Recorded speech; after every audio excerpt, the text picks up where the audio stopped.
오늘 이 아침에 우리에게 주시는 하나님의 말씀을 함께 봉독하겠습니다. 하나님 말씀은 신약성경 누가복음 24장 44절에서부터 마지막 53절까지의 말씀입니다.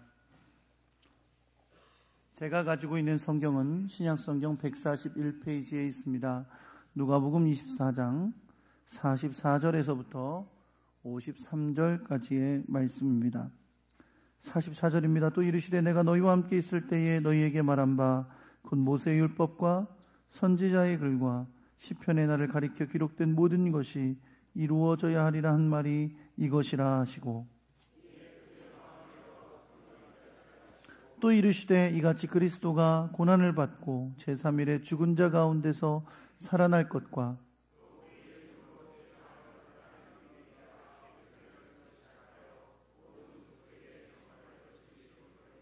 너희는 이 모든 일의 증인이라.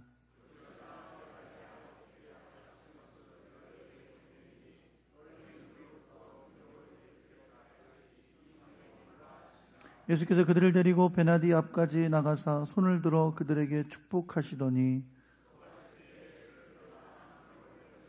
그들이 그에게 경배하고 큰 기쁨으로 예루살렘에 돌아가. 아멘.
기도하겠습니다. 하나님 아버지, 오늘도 우리의 몸과 마음을 드리는 이 예배를 받아주시고 주 앞에 영광이 되게 하여 주옵소서.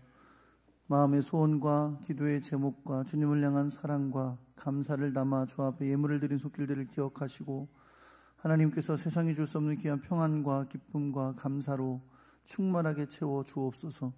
저들이 행하는 모든 것에 주님이 동행하사 지혜를 주시고 승리케 하시고 하나님의 놀랍고 귀한 뜻이 이루어지는 역사가 있게 하여 주시옵소서. 드려지는 이 예물 주님 앞에 아름답게 사용되게 하셔서 하나님 나라의 놀랍고 귀한 일, 영혼을 구원하는 일, 어둡고 소외된 곳을 밝게 하는 귀한 일에 쓰여지게 역사하여 주옵소서. 귀한 은혜 감사하며 우리 주 예수 그리스도의 이름으로 기도합니다. 아멘. 할렐루야. 네, 옆에 계신 분들하고 인사하겠습니다. 잘 오셨습니다. 사랑합니다.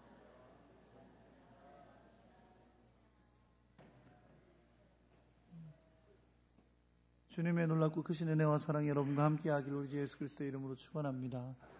네, 한번 따라해 볼게요. 증인의 품격. 우리가 성경에서 증인 그러면 떠올리는 게 사도행전 1장 8절의 말씀입니다. 그렇죠? 오직 성령이 너희에게 임하시면 너희가 권능, 보통 이러면 따라하는데 오직 성령이 너희에게 임하시면 너희가 권능을 받고 예루살렘과 온 유대와 사마리아와 땅끝까지 이르러 내 증인이 되리라 하시니라. 성경에서 우리가 증인 그러면 그 말씀을 떠올리게 됩니다. 하지만 증인이라는 것이 반드시 사도행전에서만 나타나는 것이 아니고요. 사도행전도 여러분, 사도행전을 누가 기록했죠? 제가 항상 문제에 답이 있다 그랬잖아요. 사도행전을 누가 기록했죠? 네, 누가가 기록했어요. 누가복음도 누가 기록했죠? 네, 누가 기록했어요. 누가가 기록했어요. 그래서 사도행전에만 기록된 것이 아니라 이 누가복음을 마무리한 오늘 마지막 말씀인데 이 말씀에도 누가가 기록한 이 말씀 가운데 우리에게 증인되라 하셨던 그 증인이라는 단어가 등장합니다. 원래 여러분 이 증인이라는 말은 법정 용어죠. 법정에 어떤 것에 대해서 증언하는 사람을 증인이라고 하는데요. 기본적으로 증인은 있는 그대로, 자기가 본 대로, 자기가 아는 대로, 사실대로 말하게 되어 있습니다. 그래서 법정에서 증인으로 나가게 되면 증언하기 전에 이렇게 선서를 하죠. 네. 사실 있는 대로 증언하겠다고 선서를 하는데 또 뒤에 뭐라 그래요? 내가 거짓을 말하면 위증의 벌을 받겠다고 그렇게 말을 합니다. 뭐 말은 그렇게 해도 위증하는 사람들 많지만 그래도 어쨌든 기본적으로 증인이라는 그 단어 자체에 들어있는 의미는 보고 느끼고 아는 그대로 사실대로 말하는 사람, 그거를 증언하는 사람을 우리가 증인이라고 합니다. 오늘 본문과 사도행전 1장 8절에 나오는 이 증인이 바로 그런 의미인데요. 우리가 지난주에 함께 나눴던 말씀대로 예수님은 당신의 제자들을 증인으로 삼기를 원하셨기 때문에 증인이 될 수 있도록 최선을 다하여 당신의 부활의 증거를 보여주셨어요. 그렇죠? 그래서 부활하신 예수님을 눈으로만 보게 해주신 것이 아니라 손으로 만져보게 해주시고 또 옆구리에 넣어보게 해주시고 그랬던 것을 볼 수 있습니다. 도마는 그 자리에 없었기 때문에 열흘 뒤에 7일 뒤에 다시 왔을 때만 있었지만 다시 도마에게도 또 한 번 보여주시고 만지게 해주시고 손을 넣어보게 해주시고 그러므로 말미암아 그들이 뭐에 대해서 확신하도록 예수님이 부활하신 것에 대해서 확신하도록, 예수님이 귀신이 아니라 정말 육체로 부활하신 것에 대해서 확신하도록 도와주십니다. 그 이유가 뭐라고요? 그들을 증인되게 하시려고, 증인을 삼으시려는 이유로 그렇게 하셨던 것을 볼 수 있습니다. 자, 오늘 예수님께서 그렇게 만지게 하시고 보게 하시고 그래서 확실하게 부활을 깨닫고 알 수 있고 믿을 수 있도록 도와주셔서 그들을 증인을 삼으시려고 하셨는데 그 이어서 나오는 오늘 여러분 본문의 말씀은 이제 눈으로도 보고 손으로도 만져서 예수님의 부활을 직접 경험한 제자들이 이제 예수님의 가르침을 통해서 이 부활과 더 나아가서 복음의 증인으로서의 품격을 갖출 수 있도록 가르쳐 주시는 말씀이 여러분과 저희가 함께 읽은 본문의 말씀입니다. 물론 여러분, 예수님의 제자들은 분명 예수님의 부활을 보고 만져서 경험한 사람들입니다. 그러나 그럼에도 불구하고 그들은 증인이 되기에는 아직 부족해요. 왜냐하면 지금 예수님이 부활하신 것을 보고 예수님을 만나고 또 만져도 보았다 그래서 분명히 예수님은 십자가 못 박혀 죽으셨다가 사흘 만에 살아나셨다라는 것이 확실하지만 지금 제자들이 나가서 증인이 되는데 내가 봤는데 말이야, 분명히 죽으셨던 예수님이 사흘 만에 살아나셨어. 이건 기적이지. 이건 우린 상상도 못할 일이야. 이건 기적이야. 하나님은 이렇게 기적을 일으키시는 분이야 라고 증거하라고 증인되게 하시는 건가요? 분명 그들이 만져보고 다 체험했어요. 주님이 부활하신 거 확실하게 확인했어요. 그러니까 가서 주님이 죽은 자 가운데서 부활하셨어, 하나님은 이렇게 기적을 일으키시는 분이야, 이걸 증거하라고 주님이 증인 삼으신 거냐고요? 아니라는 거죠. 물론 그들이 예수님께서 죽은 자 가운데서 부활하신 것을 확실히 알게 됐고 믿게 됐지만 그것이 다가 아니에요. 그래서 오늘 본문의 말씀 가운데 예수님께서 이제 제자들을 정말로 주님의 나라를 위한 증인이 되게 하기 위해서 그들을 준비시키는 장면이 오늘 본문 가운데 나오고 있는 겁니다. 이제 예수님은 이 모든 가르침을 마치시면 하늘로 올라가실 거예요. 그렇죠? 오늘 본문에 나오죠. 예수님께서 승천하시는 장면이 나오는데 이 승천하시기 전에 주님께서 제자들과 보내는 이 시간 동안에 무엇을 하시느냐 이거죠. 이 시간 동안에 뭘 하신다? 예수님께서 제자들을 증인으로 만드신다. 주님의 나라를 위해 증인이 되게 하실 그들의 품격을 갖추도록 준비시켜주는 기간을 그 기간 동안에 보내셨다는 겁니다. 자, 그럼 예수님께서 준비시키셨다는 그 증인의 품격이란 무엇일까요? 첫째는 예수 그리스도의 제자들은 복음의 증인이 되기 위해서 뭘 깨달아야 하냐면 성경이 하나님께서 온 세상을 구원하시기에 예수 그리스도 안에서 계획하시고 섭리하신 역사가 있었음을 깨달아야 합니다. 이게 무슨 말인지 잘 모르니까 화면이 안 나오는구나. 무슨 말이냐면요, 예수님의 참된 증인이 되기 위해서는 예수님의 이 십자가의 죽으심과 부활의 역사가 그냥 그것만 딱 떼어서 얘기할 수 있는 게 아니라 구약의 하나님께서 아브라함을 택하시는 순간부터, 이스라엘 백성을 택하시는 순간부터 이 모든 구약의 역사 속에서 하나님께서 예수 그리스도를 통해 온 세상을 구원하시는 이 계획을 섭리하여 오셨다는 거예요. 이 모든 놀라운 역사가 구약부터 하나님의 뜻과 역사 가운데 있었고 그것이 예수 그리스도 안에서 성취되고 이루어진 것임을 깨달아야 한다는 거죠. 사실 여러분, 이거는 예수님이 처음 말씀하시는 게 아니에요. 예수님은 이미 이 세상에서 사역하시면서 제자들과 함께 하시면서 어떤 일을 행하신 다음에 이렇게 말씀하신 적이 많아요. 이는 선지자의 말을 응하게 하려 하심이라. 이런 성경의 기록이 많아요. 예수님께서 행하신 많은 일들 가운데 어떤 일들이 있어요? 구약에서 예수님에 대해서 예언한 일들을 성취하게 하기 위해서 행하신 거라는 거죠. 예를 들어 예수님께서 예루살렘에 입성하시잖아요. 그렇죠? 예루살렘에 입성하시는데 굳이 나귀 새끼 나귀 그걸 타실 이유는 없잖아요. 그렇죠? 그런데 이미 그건 구약에 예수님께서 겸손의 왕으로 들어오실 것을 예언하신 거예요. 그래서 그 예언의 말씀을 예수님께서 성취하신 거죠. 나귀 새끼를 타고 예루살렘에 들어가시는 장면을 통해 그 일을 성취하신 거예요.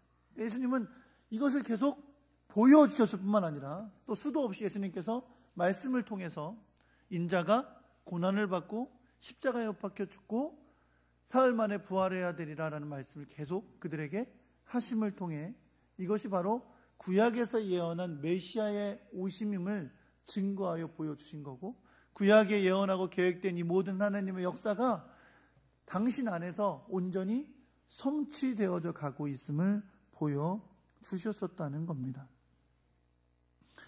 그런데 문제는 뭐예요? 그걸 듣고 보기도 하고 그랬던 제자들이었지만 제자들은 그 당시에 그게 도대체 무슨 의미인지를 깨닫지 못했었다는 말이에요. 이제 예수 그리스도는 부활을 경험한 제자들에게 십자가와 부활을 보았잖아요. 제자들은 그걸 경험한 제자들에게 다시금 되새겨 주시는 거예요. 지난 날들을 생각해 보라는 거죠.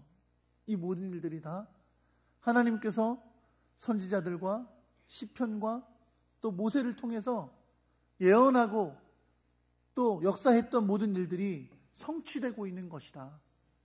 그리고 그것이 십자가와 부활 안에서 온전히 완성된 것임을 가르쳐 주고 계시는 겁니다. 45절에 보니까요, 예수님은 이것을 위해서, 이것을 제자들이 정말 잘 깨닫게 하기 위해서 어떻게 했다고 말씀하냐면 제자들의 마음을 열어 성경을 깨닫게 하셨다 라고 말씀하고 있어요. 그 깨달음 안에서 구약에 예언된 예수 그리스도의 고난과 죽으심 그리고 부활에 대해 정말로 분명하게 깨닫게 해 주셨다고 말씀하고 있는 겁니다. 이제 제자들은 구약에 예언된 그리스도의 나심과 행하심과 죽으심과 부활이 예수 안에서 성취된 것을 분명히 아는 증인으로서의 품격을 갖추게 되었다는 것이죠.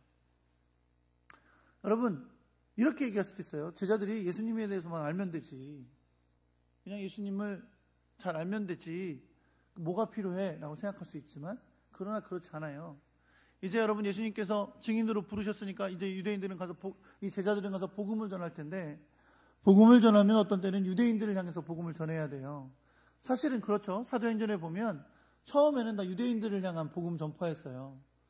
뭐 외국에 나가서 다른 나라의 지역에 가서 복음을 전할 때도 처음에 갔던 곳이 어디냐면 유대인들의 회당이에요. 그 지역에 살고 있는 유대인들에게 가서 먼저 복음을 전했다는 거죠. 유대인들은요, 구약 성경을 잘 아는 사람들입니다. 어렸을 때부터 구약 성경을 배우고 암기하고 이러는 사람들이, 교육받고. 그들에게 여러분 가장 효과적으로 복음을 전하는 방법은 구약에서 예언된 그 메시아가 바로 나사렛에서 나셨던 그 예수시다. 한마디로 말하면 나사렛 예수가 바로 그리스도다라는 걸 증거하는 거예요. 그러기 위해서 여러분, 이들을 위해 증인이 되려면 이 구약 성경에 있는 여러 가지 말씀들이 예수 그리스도를 증거하고 있는 것임을 깨우쳐줘야 하는 거죠. 할렐루야. 스데반의 설교에 보면 구약의 역사를 아주 자세하게 설명하는 걸 볼 수 있어요. 왜 그걸 설명해요? 그 구약의 역사가 우연한 역사가 아니었다는 거예요. 하나님의 구원의 섭리 가운데서 예수 그리스도가 나시고 그래서 우리가 그를 믿고 구원받는 것이다라는 걸 전하기 위해서 한 거죠. 그렇죠? 빌립 집사가 에디오피아 내시를 만나잖아요. 그렇죠? 처음 들어보시는 분도 계신가 보네. 그런 게 있습니다. 내시를 만난, 내시 뭐 하고 있었어요? 이사야서를 읽고 있었어요. 그렇죠? 빌립이 묻죠. 너 뭔지 깨닫냐? 그랬더니 아니, 가르쳐주는 사람이 없는데 내가 뭔지를 아냐. 근데 뭘 읽고 있었어요? 마침 이사야서 53장 고난받으시는 어린 양에 대한 예언을 읽고 있었어요. 그렇죠? 빌립이 같이 타고 가면서 그것이 예수 그리스도에 대한 예언임을 설명해 줍니다. 그랬더니 그가 구원받고 세례받는 놀라운 역사가 나타나게 된 줄 믿습니다. 물론 우리에게 가장 중요한 건 예수 그리스도의 십자가의 은혜와 부활의 역사지만 이 모든 일들을 이루어 오신 하나님의 역사는 우리에게 너무너무나 중요한 거예요. 우리가 정말로 참되고 쓰임받는 하나님의 증인이 되기 위해서는 이 놀라운 역사를 배우고 깨닫고 그 복음 안에 담겨있는 깊이와 넓이와 높이를 아는 놀라운 지식과 은혜가 있기를 예수 그리스도의 이름으로 축원합니다. 제가 이스라엘의 성지순례를 가서 이집트에 있는 시내산에 올라갔어요. 여러분, 시내산은 구약에만 나오는 거지 신약에는 안 나오는 곳입니다. 근데 시내산은 모세가 율법을 받은 곳이지만 사실 그곳은 하나님과 이스라엘 백성들이 언약을 맺은 곳이에요. 하나님의 백성으로 언약을 맺은 곳. 그렇게 생각하면 구약의 역사에 불과하지만 사실 여러분, 성경의 이 모든 역사가 이스라엘 백성을 택하신 이 역사부터가 다 예수 그리스도를 이 땅에 보내시고자 하는 하나님의 구원의 섭리 가운데 있다는 걸 깨닫는다면 시내산에 올라가서 딱 느끼기에 그저 구약의 역사에 있었던 산 이렇게 느끼는 게 아니에요. 그렇죠? 하나님께서 이곳에서 이스라엘 백성들과 언약을 맺으시고 모세에게 율법을 주실 때 수천 년 뒤에 태어날 나를 생각하셨구나. 나를 구원할 계획 가운데 그 일을 행하셨구나. 라는 하나님의 놀라운 섭리를 깨닫게 되는 거죠.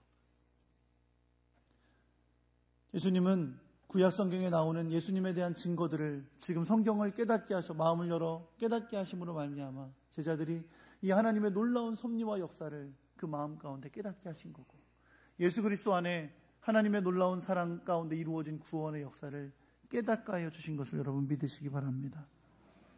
두 번째, 예수 그리스도의 제자들이 복음의 증인이 되기 위해 그들은 구약의 성경이 예수 그리스도에 대해 연하신 일이 성취됨으로 이루어졌다는 것을 알 뿐 아니라 이제 그것이 예루살렘에서 시작하여 모든 민족에게 전파될 복음으로 주어지게 된 것을 알게 됐습니다. 그것을 오늘 성경은 뭐라고 표현했냐면 예수 그리스도의 이름으로 죄사함을 얻게 하는 회개라고 했어요. 그래서 이제 회개, 그러니까 우리가 바로 회개하라 그러면 우리가 이제 죄진 것을 하냐, 오늘 이걸 잘못했고 저걸 잘못했고요라고 하는 죄의 자백으로 생각하기 쉽지만, 여기서 회개라고 하는 것은 예수 그리스도 안에서 죄사함을 받고 하나님께로 돌아가는 것을 말하는 거예요. 결국 이것은 죄로 말미암아 사망에 이르게 된 모든 사람들을 위해 십자가에서 죽으시고 부활하신 예수 그리스도를 믿음으로 죄와 사망의 권세에서 벗어나게 되는 회개의 복음, 은혜의 복음을 말하는 것입니다. 사랑하는 성도 여러분, 이 십자가와 부활로 이루어진 죄사함과 구원의 은혜는 온 세상 사람들을 위한 거예요. 그렇죠? 요한복음 3장 16절에 뭐라고 그랬어요? 하나님의 세상을 이처럼 사랑하사 독생자를 주셨으니 이는 저를 믿는 자마다 멸망치 않고 영생을 얻게 하려 하십니다. 어떤 이방인과 유대인의 구분을 둔 적도 없습니다. 오로지 예수 그리스도 십자가의 은혜는 온 세상의 사람들을 위한 거예요. 그러나 우리가 분명히 알아야 될 것은 뭐냐면 이 은혜로 말미암아 온 세상의 사람들이 구원받게 되는 일을 이루어 놓으신 것은 분명하지만 그것은 그냥 저절로 구원받게 되는 것이 아니라 복음을 듣고 주님 앞에 돌아와 예수 그리스도를 구주로 영접하는 자가 그 은혜를 누리게 되는 겁니다. 복음을 들어야 되는 거죠. 그리고 그 복음을 믿어야 되는 겁니다. 온 세상에게 이 구원의 모든 일들이 이루어진 것이지만 그 누구도 듣지 않고는, 듣고 믿지 않고는 이 죄사함의 은혜를 누릴 수가 없는 것입니다. 그래서 이 복음은 어떻게 돼야 돼요? 예루살렘으로 시작해서 모든 민족에게 전파되어야 되는 것임을 여러분 믿으시기 바랍니다. 여러분, 예수님은 제자들에게 지금 그걸 깨우쳐 주시는 거예요. 구약에서부터 계획된 이 놀라운 구원의 일이 예수 그리스도 안에서 이루어졌지만, 그래서 모든 사람이 구원받을 수 있는 길이 열렸지만 이 복음이 전파되어야 된다는 거예요. 누구나 복음을 듣고 믿어야 이 회개의 구원을, 죄사함의 은혜를 누리게 되니까 이 복음은 어떻게 돼야 된다? 모든 민족에게 전파되어야 된다라는 사실을 가르쳐주고 계신 겁니다. 이것을 알아야 증인의 품격을 갖추는 거예요. 나는 예수 그리스도를 증언하는 증인으로서 무엇을 해야 하는가를 깨닫게 되는 것입니다. 세 번째, 예수 그리스도를 향한 하나님의 계획이 성취됨으로 그들에게 전해진 복음이 모든 족속에게 전해지기 위해 증인이 된 제자들은 성령의 능력을 힘입어야 되는 줄 여러분 믿으시기 바랍니다. 성령의 능력을 힘입는 것이 너무나도 필수적인 증인의 품격입니다.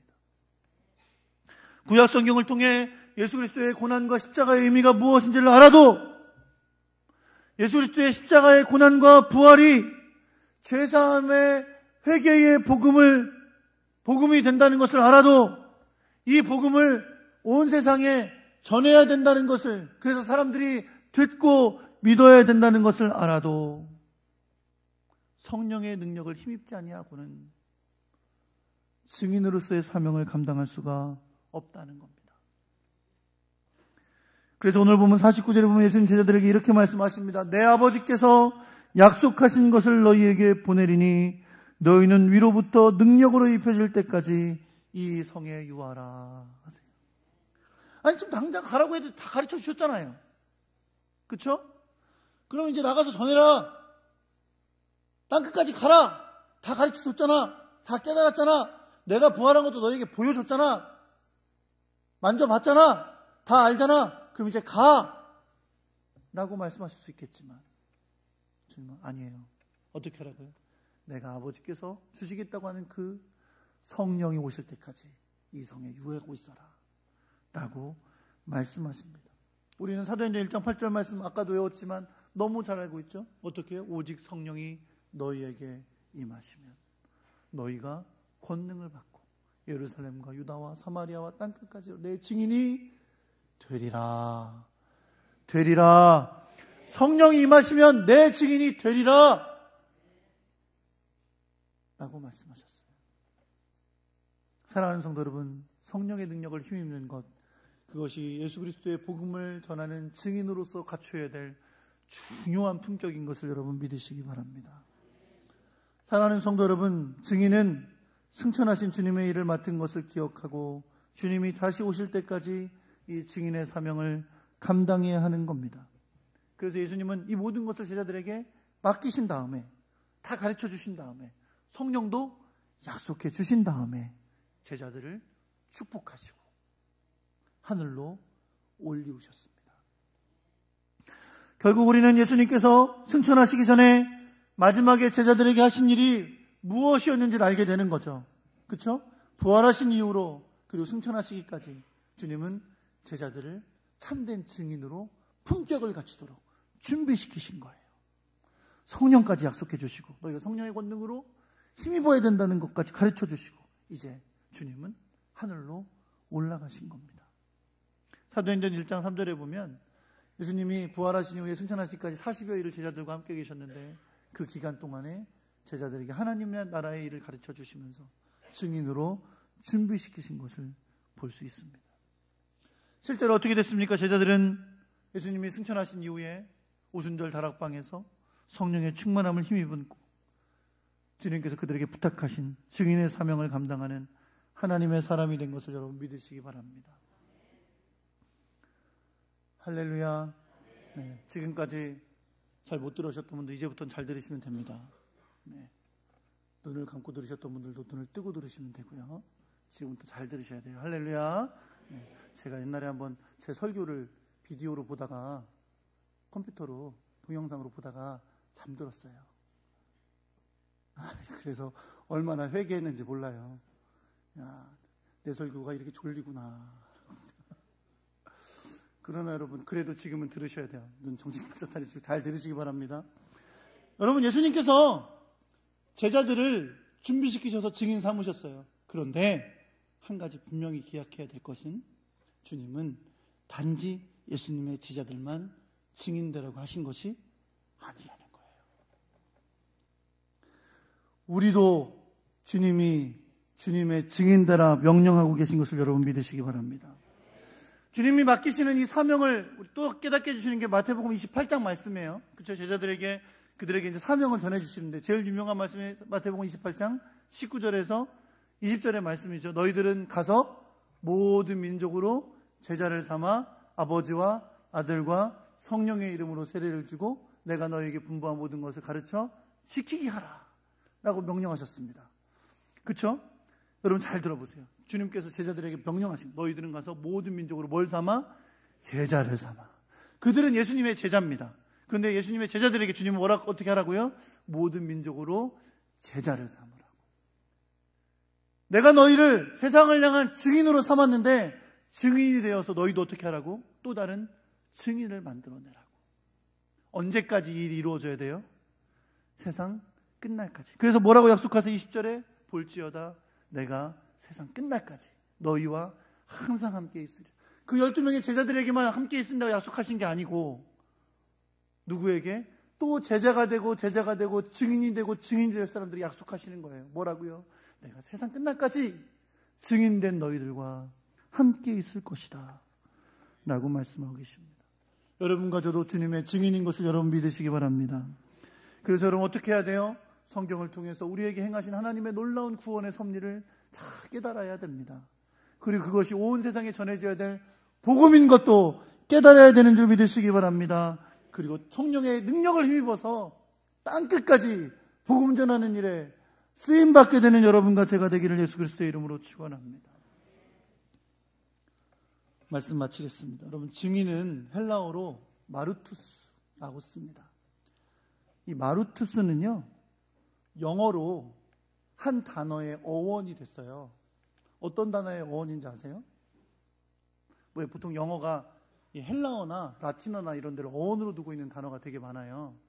근데 이 마르투스라는 헬라어의 어원을 두고 생겨난 영어 단어가 martyr라는 단어인데요. 이 단어가 순교자라는 뜻입니다. 여러분, 왜 증인이라는 뜻을 가졌던 이 헬라어 단어가 영어에서 순교자라는 단어의 어원이 됐을까요? 오늘 예수님께 증인으로서 품격을 훈련을 받은 11명의 제자들, 또 나중에 마띠아까지 해서 12명의 제자들은 사도 요한계시록을 기록할 때까지 죽지 않았던 사도 요한을 제외한 11명은 모두 다 순교했습니다. 예수님을 의심했던 도마도 인도에서 복음 전하다가 순교했어요. 그 어떤 제자들도 사도 요한을 제외한 모든 제자는 다 증인으로 사명을 감당하다가 사람들에게 죽임을 당했습니다. 그들뿐만이 아니죠.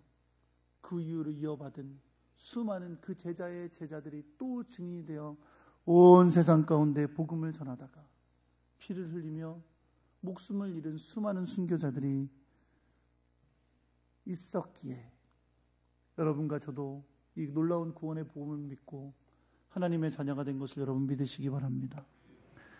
말씀을 통해 하나님의 구원의 섭리를 깨닫고 예수 그리스도께서 행하신 구원의 놀라운 일과 복음을 알게 되고 성령의 능력을 힘입어 땅끝까지 복음을 전했던 그 증거자들이 어떤 박해를 만날지라도 복음 전하는 일을 그치지 않았기 때문에 이 놀라운 구원의 역사가 온 세계 열방 가운데 일어나고 있는 것을 여러분 믿으시기 바랍니다. 아직도 여전히 온 세계 열방 가운데 복음의 증인으로 살아가는 수많은 사람들이 극심한 박해와 방해 속에서 어려움을 만나지만 그 사명을 감당하고 있습니다. 제가 여러 번 말했지만 2018년 작년이죠. 작년이 기독교 역사상 가장 많은 순교자가 생겨난 해예요.